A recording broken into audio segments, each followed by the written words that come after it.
ইসলামী শরিয়া দৃষ্টিকোণ থেকে বিদেশ যাওয়ার জন্য বিবাহিত পুরুষদের 2টা ভিসা লাগবে, অবিবাহিতদের লাগবে না। বিবাহিত হলে 2টা ভিসা লাগবে। একটা ভিসা ওই দেশের এম্বাসি থেকে নিতে হবে, আর একটা ভিসা নিতে হবে নিজের বউয়ের কাছ থেকে। বউ যদি পারমিট করে যে ঠিক আছে তুমি বিদেশ যাও আমাদের আয় উন্নতির জন্য, আমি নিজে ধৈর্য ধারণ করে থাকবো, তাহলে ঠিক আছে। আর যদি বউ এই যে প্রশ্নে যেরকম লিখছেন বলে না চান্দু তুমি যাইতে পারো কিন্তু 6 মাসে আসা লাগবে, তাহলে কিন্তু 6 মাস পরে আপনার যাওয়া লাগবে। আপনি যদি যাইতে না পারেন তাহলে আপনার জন্য বিদেশ করা জায়েজ হবে না। খুব ভালো করে বুঝেন।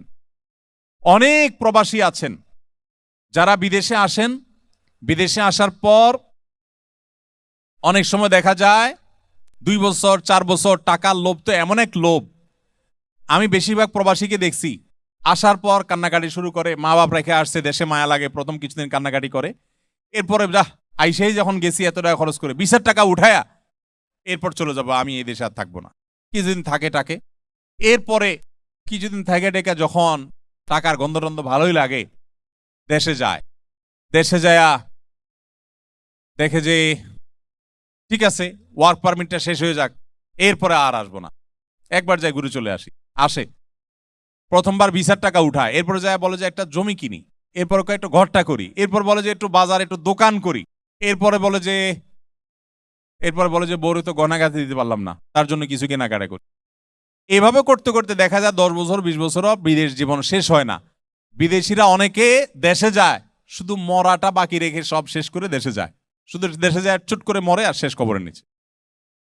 অনেক প্রবাসী আছে হতভাগা, আমি দেখেছি যে সন্তান বড় হয়ে গেছে, বাপের আদর পায় নাই। আপনারা প্রবাসে থাকেন, ফ্যামিলি নিয়ে থাকতে পারলে থাকেন, আর না হলে অবিবাহিত অবস্থায় যত পারেন থাকেন। বিবাহ করে ফেলেছেন, হয় নিয়মিত আসা যাওয়া করবেন, ঘন ঘন টাকার দিকে তাকাবেন না, আর না হয় আপনি অবশ্যই একটা লিমিটেড সময় থেকে টাকা পয়সা উপার্জন করে আপনি আপনার দেশে ফিরে যাওয়ার চেষ্টা করবেন। অনেক মানুষ আছে টাকার লোভ এমন মারাত্মক, বউ বলে না আমাদের আর লাগবে না তুমি চলে আসো, না তার লোভ শেষ হয় না। আবার অনেক বউ আছে উল্টা, বলে তুমি আসার দরকার না, দেশে এসে কি করবা, ওখানেই থাকো। বরং এর সংখ্যাটাই বেশি, তাই না? আমরা বসে বসে ওখানে মুরগির রান খাই, আর তুমি এখানে মরো, দেশে পড়ে থাকো। আমি বেশিরভাগ প্রবাসী ভাইদের বলি যে আমাদের পরিকল্পনা সঠিক না হওয়ার কারণে আমরা অনেকে ভুল করি বসি। দেখেন, বাচ্চা বড় হওয়ার পর 2-6 বছর 8 বছর পর আস্তে আস্তে বাচ্চা কিন্তু বাবা মা থেকে দূরে সরে যায়। যত বড় হয় তখন তারা বন্ধু বান্ধবের সাথে থাকতে রিল্যাক্স ফিল করে, বাবা মার সাথে আর তারা কোনো কিছু শেয়ারও করতে চায় না। আপনি খেয়াল করেন, পিচ্ছি পোলাপান যখন স্কুলে দেন, মাদ্রাসায় দেন, বাসায় আইসাই প্রথম দেখবেন বক বক করে গল্প করবে, ব্যাগ থোয়ার আগে থেকে দরজা থেকে গল্প শুরু করবে। আজকে এই ক্লাসে অমুকে এটা বলছে, অমুক স্যার এটা বলছে, রাস্তায় এটা দেখছে, সারাক্ষণ বাবা মার সাথে গল্প, ঠিক না? একই বাচ্চার যখন বয়স 7-8 বছর হয়ে যায়, 9-10 বছর হয়ে যায়, আস্তে আস্তে দেখবেন কথাবার্তা কমাই দিছে। এখন তার সব শেয়ার করে বন্ধুদের সাথে। এখন স্কুলে গিয়া মাদ্রাসায় গিয়া বলে আজকে মা এটা বলছে, বাপে ওইটা খাইছে, ভাই ওইটা করছে, বাইরে কি দেখছে, এখন সব শেয়ার করে কার সাথে? বন্ধু বান্ধবের সাথে।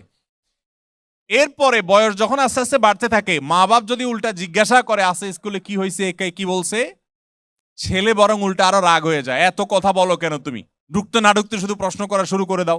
তখন সে একটু ভারী হয়ে যায়, চুপচাপ হয়ে যায়। প্রবাসী ভাইদেরকে বলতেছি, পোলার বয়স মেয়ের বয়স যখন 10 বছর 12 বছর 13 বছর হয়ে যায়, অনেক প্রবাসী আছে ছেলে মেয়েরে টাকা পয়সা দিয়া চকলেট মোবাইল দিয়াও বাপ ডাকাইতে পারে না। আছে না নেই? বাপ ডাকবে কি দুঃখে, আপনারা দেখেই না, আপনার মায়াই পায় নাই। এই জন্য এরকম অপরিকল্পিত প্রবাস জীবন আল্লাহর ওয়াস্তে কাটাবেন না। নিজের সবকিছু শেষ করে দিবেন। সবচেয়ে বড় ক্ষতি হয় কি, আপনার স্ত্রী এবং সন্তান নষ্ট হয়ে যায়। বড় বড় মোবাইল কিনে পোলাপানের হাতে ধরায় দেন, না ইমান, না আমল, না তাকওয়া, না পড়ালেখা। আমি সবার কথা বলছি না, অনেক প্রবাসী ভাইরা আছেন যাদের সন্তানরা মানুষ হয় কম। এই জন্য পরিকল্পিত জীবন যাপন করতে হবে।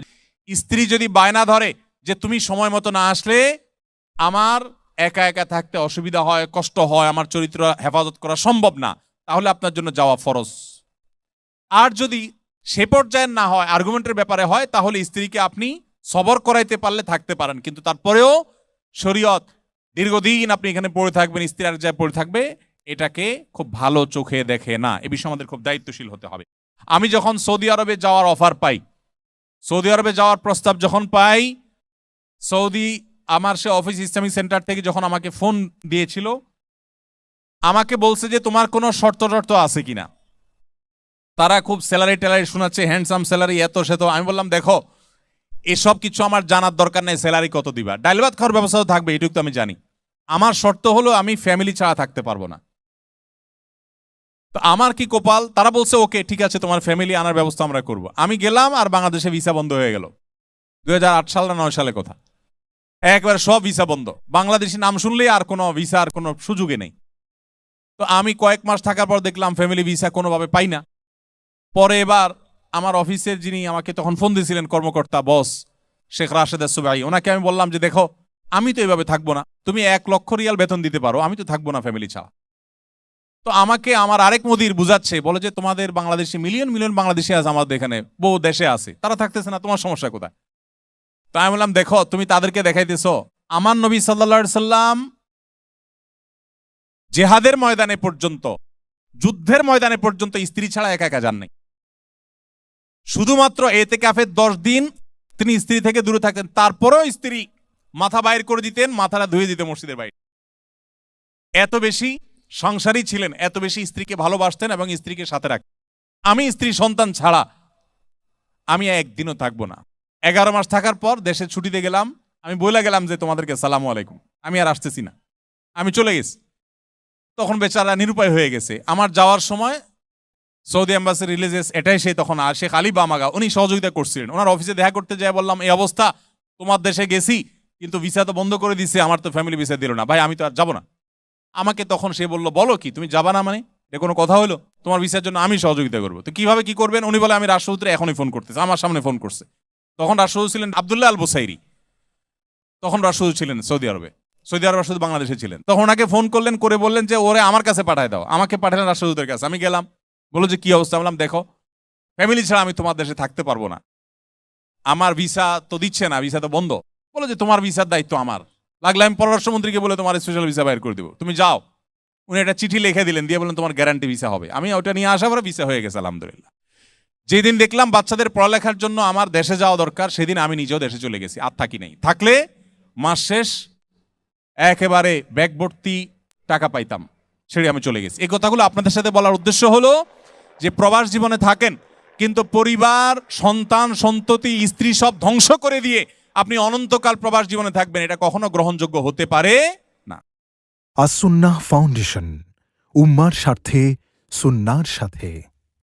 প্লিজ ওকে সাবস্ক্রাইব করো ইউটিউব আনোয়ার হোসেন রিয়াদ, প্লিজ ভাই, শুক্রান শুক্রান, আফ্রিকা উগান্ডা।